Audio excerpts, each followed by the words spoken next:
What did you learn from school? Robert's response. There is a saying that goes, the cobbler's children have no shoes.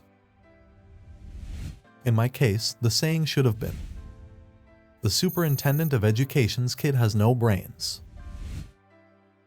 Even though my dad was the head of education, I was flunking out of school not once but twice. I flunked English both my sophomore year and my senior year because I could not write. It must have been pretty embarrassing for my dad to have a son who was the class dummy. Despite my poor grades in school, I was able to graduate and receive congressional nominations to both the U.S. Naval Academy and the U.S. Merchant Marine Academy. My SAT scores were good, and my football skills helped to bolster the admissions process. Ultimately, I chose to attend the U.S. Merchant Marine Academy at Kings Point, New York, as I wanted to be a merchant seaman and the pay was significantly higher than what Naval Academy graduates could expect to make. In 1965, an ensign in the Navy made around $200 a month, while a graduate from Kings Point could make as much as $2,000 a month, making it a much more attractive option. When I graduated from Kings Point, Navy ensigns were still making about $200 a month, and Kings Pointers, if they sailed merchant ships into the war zone, were making about $100,000 a year. So, to be honest, even though the Naval Academy is a more famous school, Kings Pointers were, at the time, some of the highest paid college graduates in America. A yearly salary of $100,000 was very good money in 1969,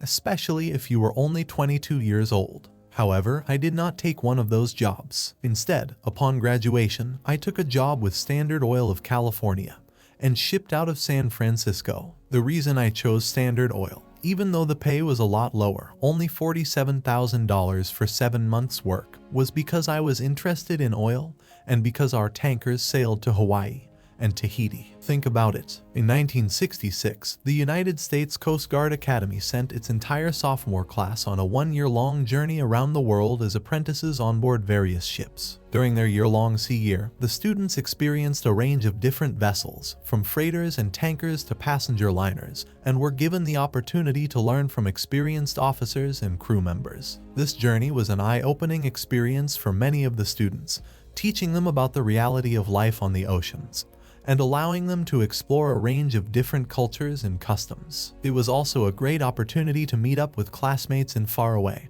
and exotic ports, and to learn more about the world beyond their previous experiences. This time was invaluable to many of the students and helped to shape the rest of their lives. During my 4 years at the academy, I had 2 life-changing experiences. The first subject was freshman English. After failing English twice, I was certain that college-level English would be the end of my academic career. I had nightmares about failing and being sent to Vietnam, as was the fate of students who failed during that time period. Instead, freshman English was a joy. I had a great teacher, Dr. Norton, a West Point graduate and B-17 bomber pilot in World War II. Instead of punishing me for my poor spelling and radical ideas, he encouraged me to write. I finished his class with a B. More important than the grade, Dr. Norton renewed my confidence in myself as a student. In a school where more than 50% of the class has failed and asked to leave before graduation, it was Dr. Norton's confidence in me as a student that got me through those tough academic years. My books have now been translated into more than 46 languages and sold over 26 million copies, and I am better known as a writer than a ship's officer. Without Dr. Norton, I might not have graduated from the academy, and certainly would not have written a book. Another watershed moment in my life was discovering the power of oil and its impact on the global economy. As an apprentice officer on a Standard Oil tanker in 1966, I discovered that oil is power. I am currently investing millions of dollars in oil. As an entrepreneur, I assisted in the formation of 2 oil companies. One failed right away, while the other went public and then failed. Those failures taught me a lot. As a pilot in Vietnam in 1972, I came to the realization that we were not actually fighting to stop communism, but rather we were fighting for oil and to benefit large oil corporations. This same war is still being fought today, albeit in different countries, but the same corporations are still benefiting from it. We need to become aware of this and take appropriate action to ensure that we are not allowing these corporations to continue to reap benefits from the conflict at the expense of those who are affected by it.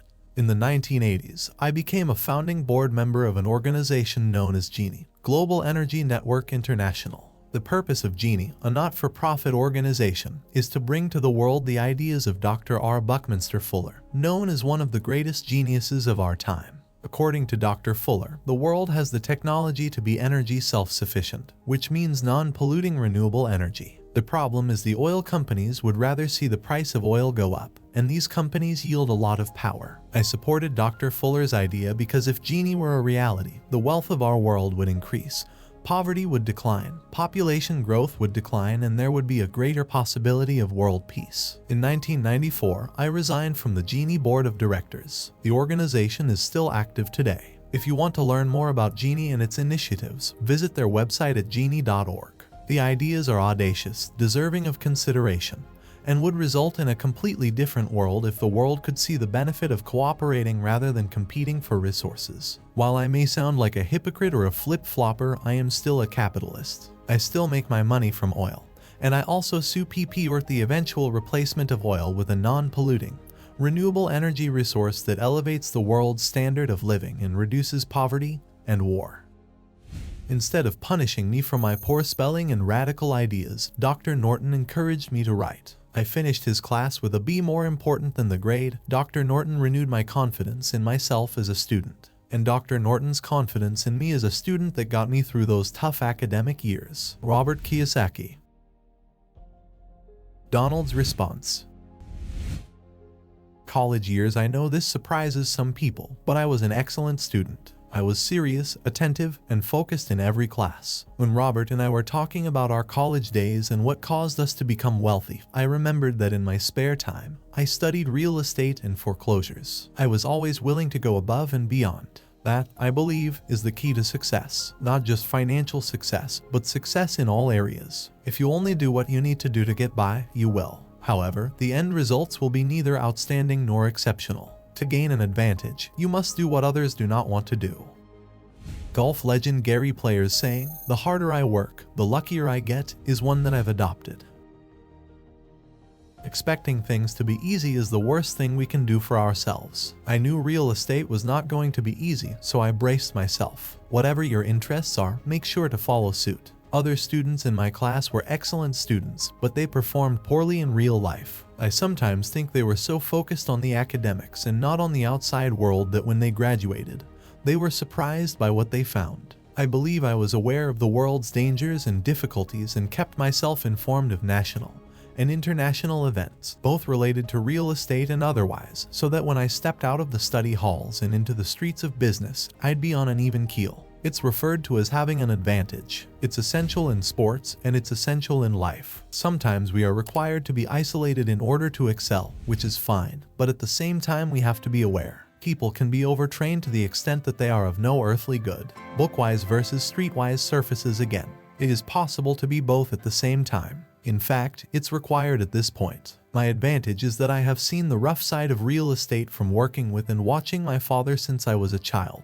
I knew the world could be harsh. To avoid being shot, I learned to step to the side of doorways when collecting rent. So I knew what I was in for. My father was streetwise as well as business-wise, and since I went to Wharton, I had the best of both worlds to learn from. Perhaps we aren't so fortunate. That's fine, too. You can maximize what you have and where you are. Just be prepared to do more. Where you're willing to go may be determined by what you're willing to do. I was willing to add extra study hours to my college schedule without expecting extra credit or a pat on the back. I did it on my own, which I believe is a big part of my success. Don't depend on anyone but yourself for providing your financial security. Donald Trump.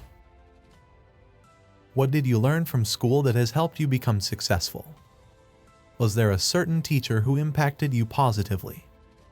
What lessons from school have you applied in your life? What were the results?